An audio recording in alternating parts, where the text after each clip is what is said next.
Bismillahirrahmanirrahim. Assalamualaikum warahmatullahi wabarakatuh. Saya Aksa Naufal Ziaul Haq dengan nomor induk mahasiswa 119303010 jurusan Hukum Tata Negara Siasa kelas A semester 5. Kali ini saya akan mereview materi dari pertemuan 1 sampai 7 mata kuliah Hukum dan Administrasi Pemerintahan Daerah dengan dosen yang pertama itu Bapak Dr. Haji Ayu Sufyan MSI, dan dosen kedua itu Bapak Lutfi Fahruriza SSJ MH. Nah, pada pertemuan satu ini berlangsung pada Google Meet, itu bersama dengan Bapak Dr. Haji Ayu Sufyan MSI terkait hukum dan administrasi pemerintahan daerah serta kontak pelajar. Lalu melalui Google atau grup WhatsApp yang disampaikan oleh Bapak Lutfi Fahruriza SSMH terkait materi pada mata kuliah ini, terus pembagian kelompok dan penjelasan mengenai tata cara penulisan untuk paper analisis nanti. Nah, terus pertemuan kedua itu membahas tentang hukum, administrasi pemerintah dan pemerintahan dan daerah. Jadi ada 4 pembahasan pada pertemuan kedua. Itu yang pertama itu hukum.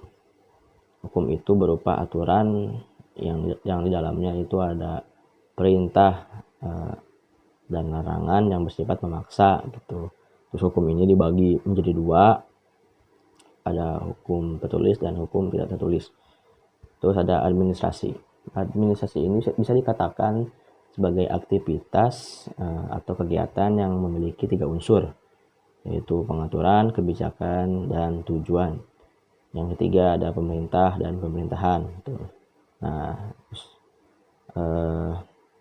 arti dari pemerintah itu sendiri adalah alat yang menjalankan pemerintahan, sedangkan pemerintahan itu pelaksanaan tugas pemerintah. Lalu pemerintah juga bisa dikatakan sebagai alat kelengkapan negara.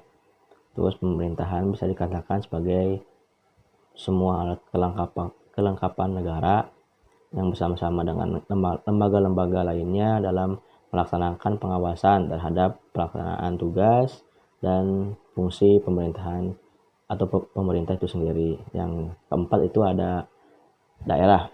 Daerah itu kumpulan dari beberapa masyarakat yang membentuk kesatuan masyarakat hukum dengan memiliki batas wilayah tertentu. Nah, terus berwenang mengatur dan mengurusi urusan pemerintahan dan kepentingan masyarakat dan atas prakarsa sendiri. Jadi dapat disimpulkan bahwa hukum dan administrasi pemerintahan daerah itu adalah kumpulan dari beberapa peraturan baik tertulis maupun tidak tertulis yang mengatur aktivitas penyelenggaraan pemerintahan dari suatu kesatuan hukum yang memiliki batas wilayah tertentu serta berhak atau berwenang mengatur dan mengurusi urusan pemerintahan dan kepentingan masyarakat. Itu pertemuan kedua. Nah, pertemuan ketiga itu latar belakang adanya pemerintahan daerah. Itu yang pertama ada konsekuensi. Nah, adanya itu karena teori pembagian kekuasaan. Itu karena sebab ditakutkan terjadinya penyalahgunaan kekuasaan. Terus tidak mampunya mengurus atau mengatur hal-hal yang lain. Maka tujuannya itu untuk mengefektifkan pelaksanaan tugas negara atau pemerintahan, check and balance terhadap pemerintahan atau penyelenggaraan pemerintahan agar tidak adanya penyalahgunaan kewenangan terus menguntungkan diri sendiri gitu. Terus pembagian kekuasaan itu ada yang vertikal, ada yang horizontal. Nah, yang secara horizontal itu artinya sama rata atau sejajar gitu pada pembagian kekuasaan atau kewenangan. Tingkatannya sama. Terus ada yang vertikal, artinya ke atas. Jadi pemerintahan daerah itu bertanggung jawab kepada pemerintah pusat.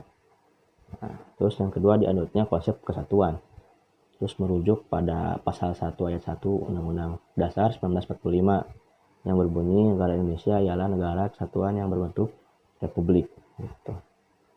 Nah, indikator yang dimiliki negara kesatuan ini itu kedaulatan tertinggi ada pada pemerintahan pusat, terus penyerahan wewenang pada Pemda atau pemerintah daerah, terus tidak ada satuan pemerintah yang lebih rendah mempunyai sifat stat gitu.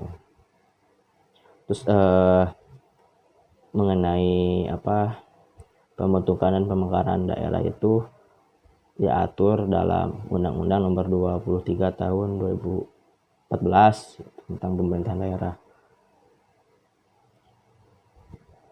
yang ada pada pasal 31 ayat 3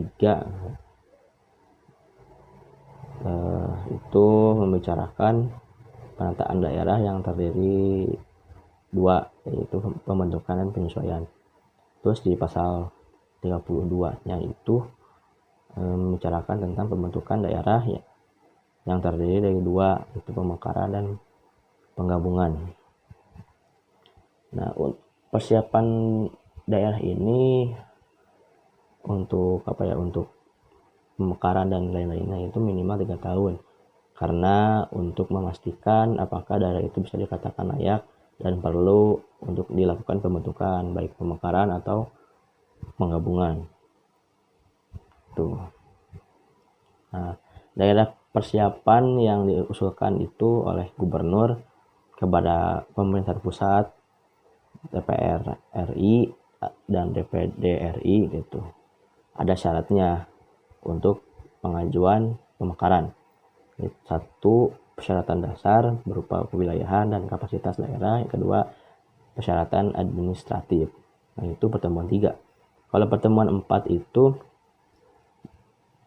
tentang asas penyelenggara pemerintahan daerah, itu ada asas desentralisasi itu yang menurut Undang-Undang Nomor 22 Tahun 1999 itu adalah desentralisasi adalah penyerahan wewenang pemerintahan dari pemerintah kepada daerah otonom dalam kerangka NKRI.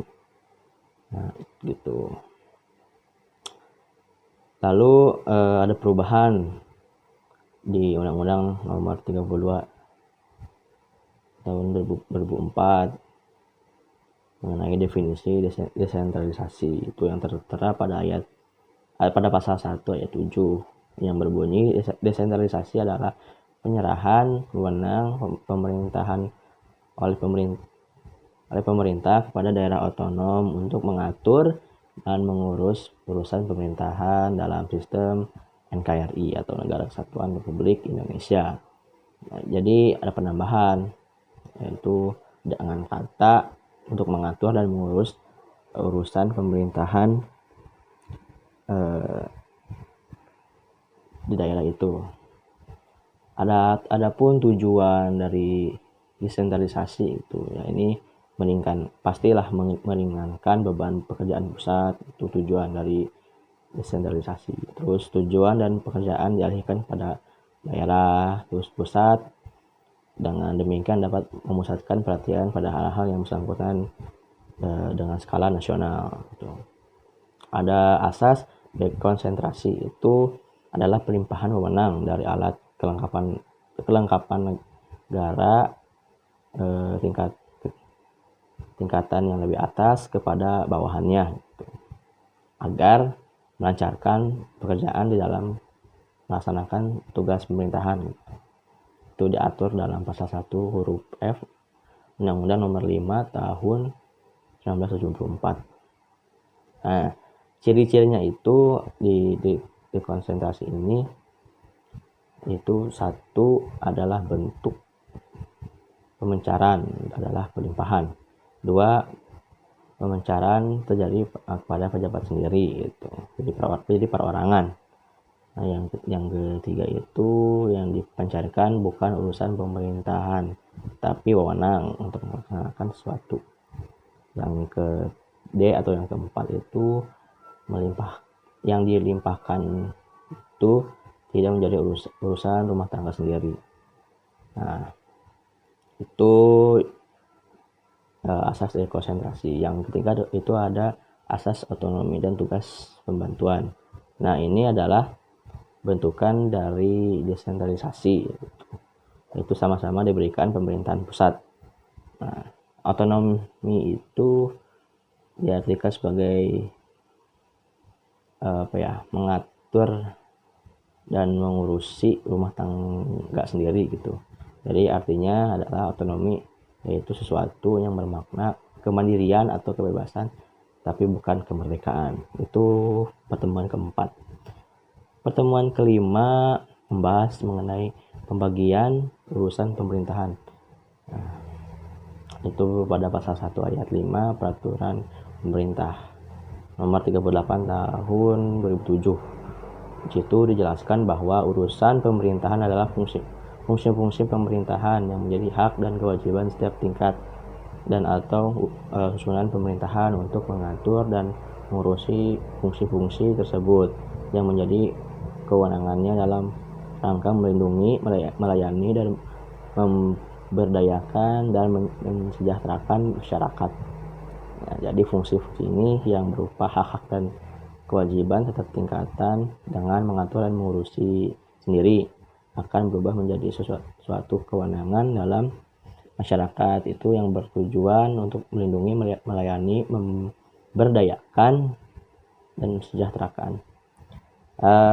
Klasifikasi urusan pemerintahan itu ada 3, yaitu absolut, konkuren, dan umum. Nah, kalau pemerintahan yang urusan pemerintahan absolut itu artinya urusan pemerintahan yang sepenuhnya menjadi kewenangan pemerintahan pusat, itu yang absolut. Yang konkuren itu artinya urusan pemerintahan yang dibagi antara pemerintahan pusat, pemerintahan daerah provinsi, pemerintahan daerah kota atau kabupaten. Terus kalau yang umum itu artinya urusan pemerintahan yang menjadi kewenangan presiden sebagai kepala pemerintahan. Itu yang pertemuan 5. Kalau pertemuan 6 itu mengenai otonomi daerah kalau tidak salah tuh. Jadi secara etimologi otonomi ini berasal dari bahasa Latin, yaitu autos yang berarti sendiri dan nomos berarti aturan. Nah, sehingga otonomi ini diartikan pengaturan sendiri, terus mengatur atau memerintah sendiri. Jenis-jenis otonomi itu ada ada 3 kalau nggak salah. Yang pertama itu otonomi material. Otonomi material itu adalah urusan yang diserahkan menjadi otonomi material itu adalah urusan yang diserahkan menjadi urusan rumah tangga yang diperinci secara tegas, pasti, dan diberi batas-batasan.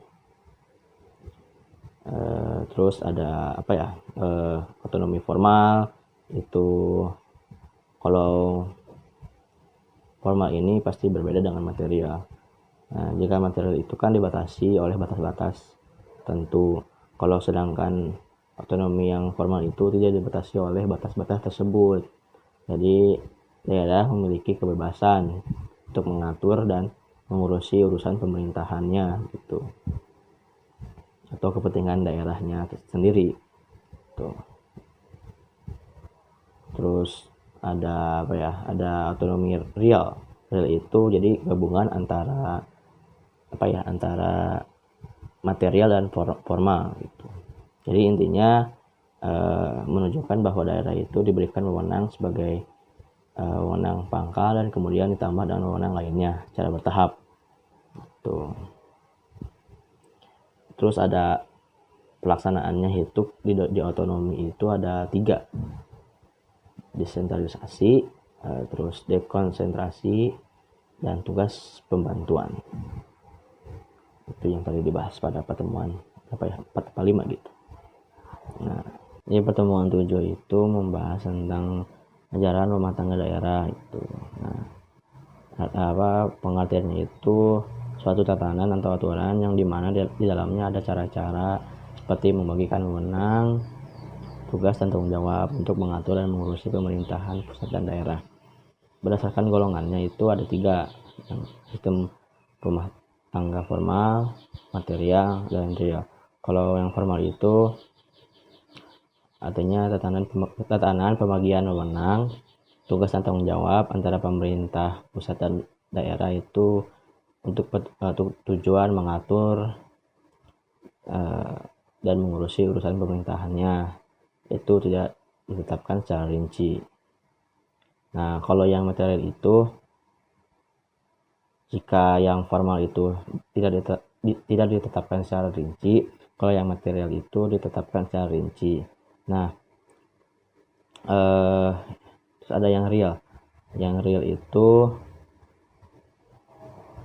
jadi berdasarkan karena faktor-faktor yang real dan nyata gitu, yang mana tercapai harmoni antara tugas dengan kemampuan dan kekuatan, baik dalam daerah sendiri maupun pemerintahan pusat.